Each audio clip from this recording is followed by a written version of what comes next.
The Hebrew Masoretic text has long been considered a cornerstone of Jewish tradition and Christian theology. But what if it's not telling the whole story?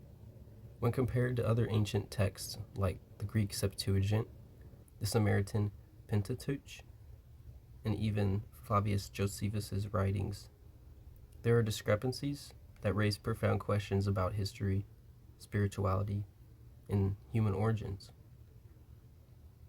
Today we'll explore these differences and uncover truths that might have been hidden for centuries. This isn't just about timelines. It's about what those timelines reveal about humanity, theology, and our place in history.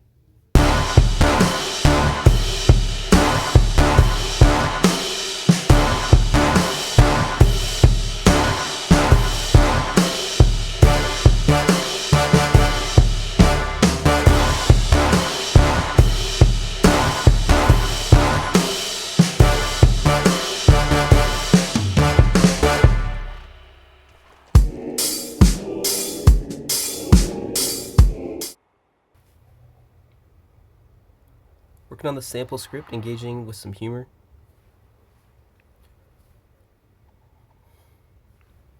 Now let's talk about timelessness. Have you ever looked at history and thought, there's no way all this fits?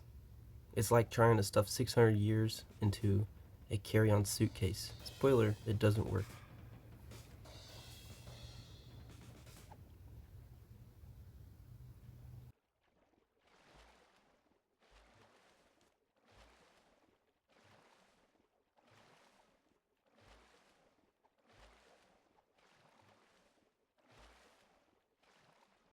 Let's start with the numbers.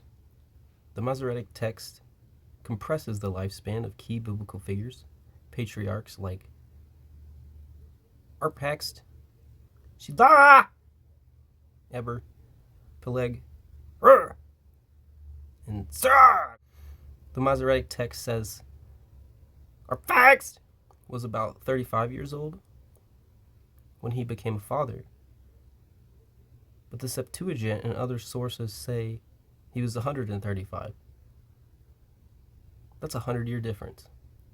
Per generation, these shorter ages create a compressed timeline, narrowing the span of history by thousands of years. But why? Was this an innocent mistake? Or was there a deliberate effort to rewrite history? And who benefits from this compression? This brings us to one of the most fascinating connections in this story, Jesus Christ and the order of Melchizedek. Melchizedek is described as a priest-king without lineage or end, a figure who exists outside of time and tradition. Jesus, stepping into his eternal priesthood, bypasses the genealogical emphasis of the Masoretic text entirely. This challenges the rigidity of traditional frameworks. If Jesus fulfills Melchizedek's timeless priesthood, it raises questions about the Masoretic focus on lineage and law. Was this theological tension one of the reasons the timeline was altered? And what does this universal priesthood mean for humanity? Take Noah, for example. The Masoretic text says he was 600 years old when he built the ark. Imagine that, 600. I can't even manage IKEA furniture without breaking a sweat.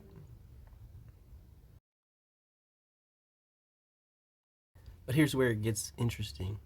The Septuagint gives us a different story, a longer timeline, one that actually matches up with archaeological evidence. Coincidence? Maybe. Well, let's not call it a conspiracy yet.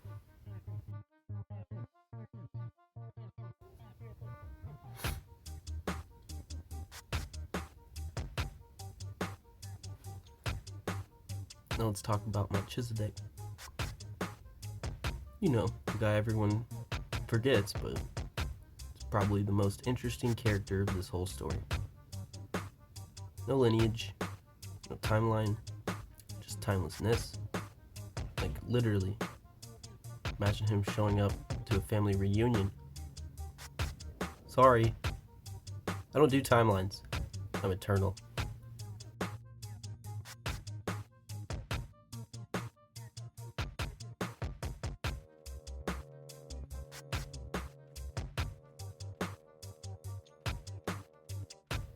Timeline discrepancies aren't just a theological issue, they're a historical one. The Septuagint's longer timeline aligns more closely with known archaeological events. For example, the flood described in the Bible corresponds with Sumerian flood myths, like the Epic of Gilgamesh. The Tower of Babel aligns with the dispersion of languages and the rise of early civilizations. And the construction of the first pyramids fits perfectly into the Septuagint's chronology. By compressing the timeline, the Masoretic text obscures these connections, painting a narrower picture of early human history. The question is, why diminish these universal truths? And what does it say about the stories we choose to preserve?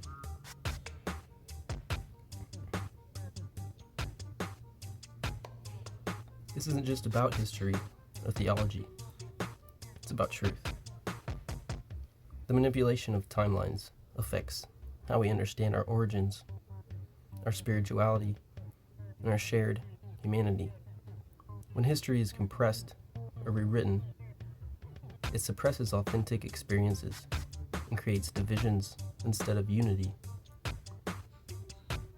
The longer timelines of the Septuagint and other sources remind us of our shared roots, connecting us to universal stories that transcend culture, religion, or geography.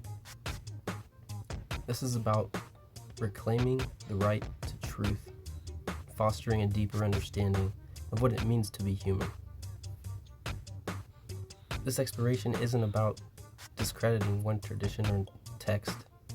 It's about asking questions, seeking clarity, and embracing complexities. History's like a puzzle, and every piece matters. But if this resonates with you, I invite you to join the conversation here, like and subscribe. You can share this. But more importantly, let's keep exploring. These are the stories that shape us all. Because the truth isn't just out there, it's in here, waiting to be uncovered.